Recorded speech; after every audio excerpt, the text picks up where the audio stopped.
Во студиото со вас, Маријан Ников. Добар ден, ги следите пладневните вести и ви благодарам за вниманието. По завршувањето на трите капитални проекти во здравството во Штип, Тетово и Кичево, премиерот Христијан Мицковски најави во текот на идната година ќе почнат и градежни работи за изградба на нов клинички центар кој ќе се протега на просторот помеѓу спортската сала Борис Трајковски и градската општа болница 8 септември. И овие два објекта ќе бидат поврзани со подземен премин под булеварот. Разгледуваме една локација. Тоа е локацијата пред базенот Борис Трајковски, бидејќи таа локација е на два булевара, пристап до газ, близко до обиколницата, што значи не само за главниот град и Македонија како држава, туку може од соседните држави да привлекуваме пациенти кои што ќе ги користат услугите на овој, би рекол, како што е нашиот план, ултрамодерен клинички центар, но таа парцела е приватна собственост. Преговараме со собственикот да видиме дали можеме да најдеме замена за таа парцела, да ја добие државата, потоа со специјален закон да се смени намената на истата. Планот е под булеварот Илинденска да се направи топол подземен премин, кој што ќе се поврзе со постоечката 8 септември. Тука се наоѓа и ПЕТ центарот, кој што исто така во моментот го развиваме, и сето тоа е поврзано со поликлиниката Букурешт, значи еден целосен заокружен комплекс.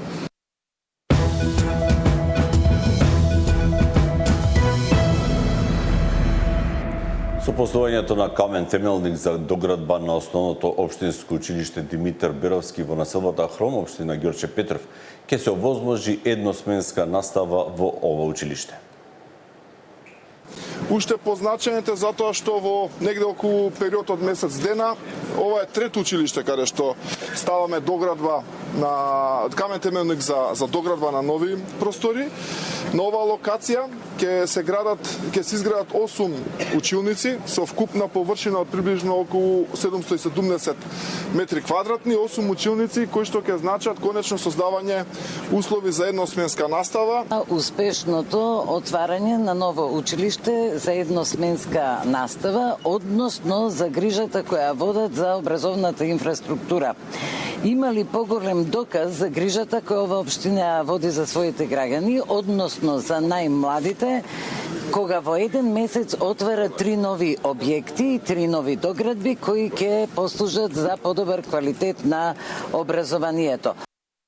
Советниците на Советот на град Скопје на денешната 14-та седница по предлог на градоначалникот Торце Ѓоргиевски ќе дискутираат по 20 точки од предложениот дневен ред, меѓу кои предлог изменувањето и дополнувањето на буџетот на град Скопје за 2026 година.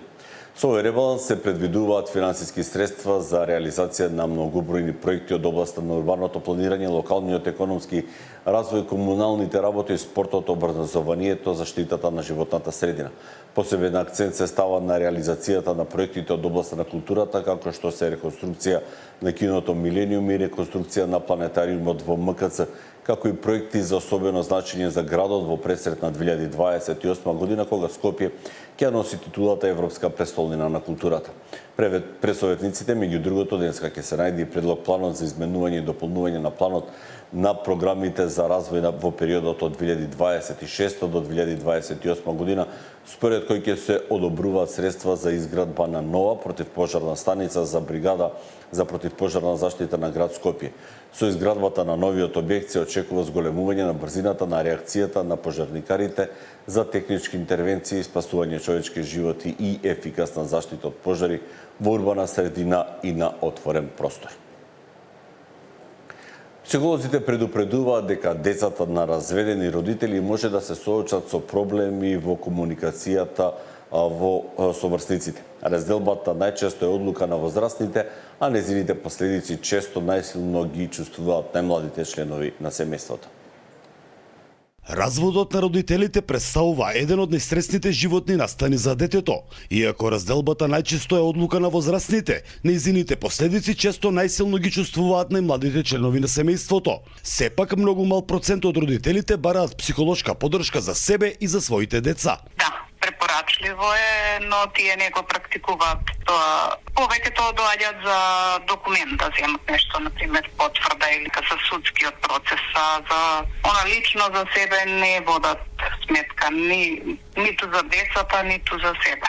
Пожелно е да доаѓаат и после разводот да практикуваат да ги донасат децата, кога ќе пројават некоја психолошка состојба, а самите за себе не. Не, затоа и прават бегство или во коцка, во дрога, во прељуби. Психолозите предупредуваат дека децата на разведени родители може да се соочат со анксиозност, тага, несигурност, намалена самодоверба и проблеми во комуникацијата со врсниците. Пројавуваат во училиште или без некој, или се тепат, или анксиозни се, многу психолошки состојби пројавуваат. Препорачувам и пред разводот и за време на тој процес кога се разведуваат и после тоа да практикуваат психолог, психотерапевт за нивно добро, да работат на себе, да подобро ја прифатат ситуацијата и понатаму подобро да функционираат. Често родителите веруваат дека детето само ќе ја надмине кризата со текот на времето, без стручна помош. Психолозите нагласуваат дека игнорирањето на емоционалните потешкотии може да доведе до подолгорочни последици врз менталното здравје и развојот на детето. За Сител, Трајан Ристовски. Општина Струмица организираше изложба на тема Градот во 1000 приказни. Ова е појдовна точка за создавање нови визуелни наративи преку кои младите ја градат сопствената уметничка идентификација. Со цел да ја поттикне креативноста кај младите, но и да ги мотивира се повеќе да размислуваат за уметност, Општина Струмица организираше изложба на тема Градот во 1000 приказни. Главната идеја на овој проект е да ги поттикне учениците да творат и да создаваат, но и поблиско да се информираат за стиловите на старите мајстори.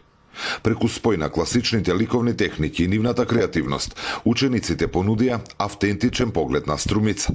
На изложбата со своји ликовни дела учествуваат ученици од сите општински основни и средни училишта. Главната идеја за самата изложба е тоа што сакаме да ги поттикнеме младите се повеќе и повеќе да размислуваат во врска со уметноста, да творат, да се информираат во врска со старите стилови и со големите мајстори и на тој начин да ја надоградуваме културата и самиот начин да почнеме да ствараме нешто што веќе го знаеме, а треба допрва да се развива и да го усовршуваме. Од локалната самоуправа вела дека учениците преку нивните дела уште еднаш потврдиле дека градот не е само обичен простор, туку мрежа од приказни кои во овој случај биле појдовна точка за создавање нови визуелни наративи, преку кои младите ја градат сопствената уметничка идентификација. Тие самите требаше да ја искреираат нивната приказна, а ние тука можеме да ги видиме нивните дела каде што на кој начин тие самите ја гледаат и ја доживуваат Струмица, што можем да кажем дека има прекрасни дела, има дела кои што се многу уникатни и многу несекојдни. На оваа изложба која во иднина треба да прерасне во традиција, беа создадени околу 40 дела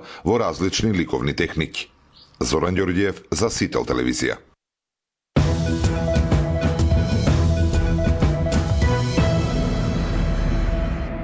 По продолжение следуваат вести од светот.